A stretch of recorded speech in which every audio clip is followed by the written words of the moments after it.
Não podemos esquecer que, em meio da pandemia que nós tivemos do coronavírus, o governo brasileiro se mobilizou rapidamente para adquirir vacinas. Em pouco tempo, elas foram aprovadas pela Anvisa e, assim, disponibilizadas à população para imunização em todo o Brasil. Naquela ocasião, o governo aplicou 517.761.383 vacinas contra a Covid-19. E agora o que a gente ouve é que não é possível fazer a vacinação em massa contra a dengue ainda nesse ano, ou a vacina não é um instrumento mágico, ou, entre aspas, não podemos vender a ilusão da vacina.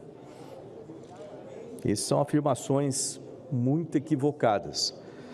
Nós sabemos a capacidade do Brasil em entregar, vamos dizer assim, aplicar as vacinas com velocidade, com rapidez, com eficiência em todo o território nacional. E a vacina, como muito foi discutido, ela não é uma ilusão, ela é um fato, e um fato científico que precisa ser aplicado.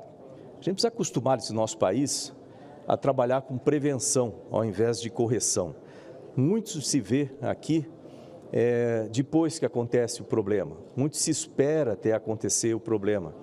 Isso acontece também em desastres naturais. E agora a gente vê claramente isso também na saúde. Precisa de prevenção, precisa de planejamento.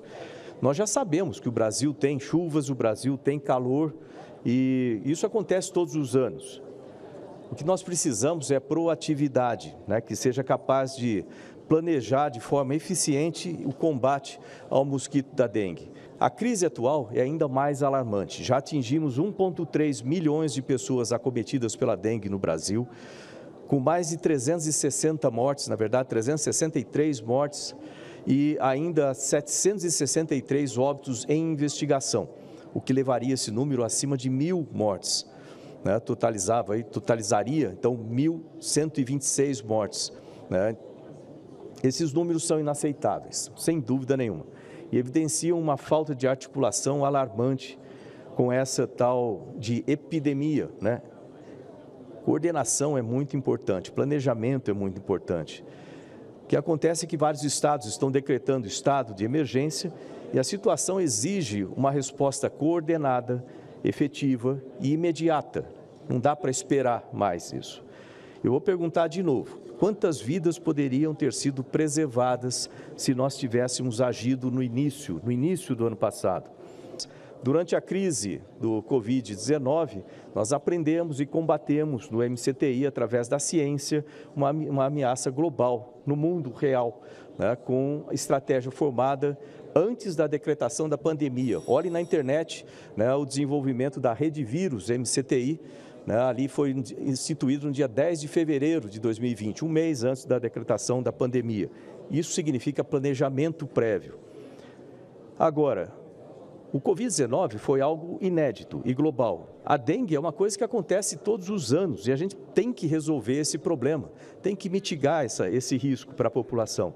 As ferramentas, as tecnologias estão à disposição. O que precisa é planejamento anterior, fazer a previsão do que precisa, e executar a prevenção de forma eficaz. Mas é hora de agir, não adianta eu só ficar no falatório, a gente precisa ter essa ação coordenada no Brasil inteiro, nas cidades, utilizar as tecnologias, utilizar as vacinas que já estão à disposição e é preciso que elas sejam aplicadas, uma campanha nacional sobre isso de uma maneira séria.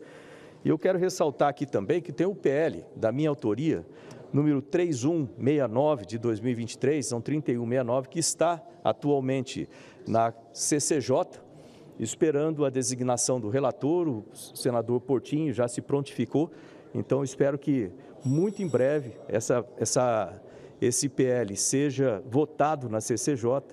E esse PL, o que ele diz? Ele permite que agentes de saúde possam ingressar em casas abandonadas para combater os focos de dengue em lugares que são comprovadamente problemáticos para a criação desses mosquitos. Então, nós vivemos uma emergência de dengue e esse projeto ele tem que seguir de forma urgente. Mas eu não gosto muito de falar ou criticar sem dar soluções, sem apresentar, propor soluções. Então vamos lá. Nós fizemos na semana passada uma audiência pública e com cientistas de diversas organizações que conhecem muito sobre o tema, e nós tivemos excelentes soluções, né, apresentadas, que são conhecidas, diga-se de passagem. Vou destacar algumas delas. Uma, mosquitos geneticamente modificados. Imaginem, são mosquitos criados em laboratório e que servem, quando são liberados na natureza, eles produzem descendentes que são incapazes de produzir ou de transmitir a dengue. Os testes já foram realizados e isso já foi comprovado como uma maneira eficaz de reduzir a população desses mosquitos. Outra tecnologia, a bactéria Wolbachia. É uma abordagem onde mosquitos são infectados com uma bactéria comum em insetos, diga-se de passagem, não tem um efeito secundário negativo e que os impede de transmitir o vírus da dengue. As fêmeas do mosquito são aquelas que transmitem, então elas são impedidas, simplesmente não acontece mais a transmissão. Estudos mostram que essa técnica pode reduzir a incidência da dengue em até 77%. Isso aí foi feito em países como Indonésia, com até um resultado surpreendente, 77%. Em outros países chegou até 90%, né, com utilização dessas tecnologias, não são novas. Armadilhas contra mosquitos. Experimentos no Brasil demonstraram sucesso na redução da propagação dos mosquitos através do uso de armadilhas inovadoras, reduzindo a infestação de mosquitos em até 80% em testes conduzidos em diversas cidades. Vacinas, como eu já falei aqui, a vacina japonesa, Qdenga, aprovada pela Anvisa, é uma nova promessa. E também tem uma nova promessa do Instituto Butantan de São Paulo, como vacina sendo desenvolvida aqui no Brasil. No entanto, as doses distribuídas dessas vacinas japonesas, somente 15% foram aplicadas. Isso revela uma falha grave aí de implementação do programa de vacinação. Nós temos um bom programa de vacinação. Por que não chega nas pessoas?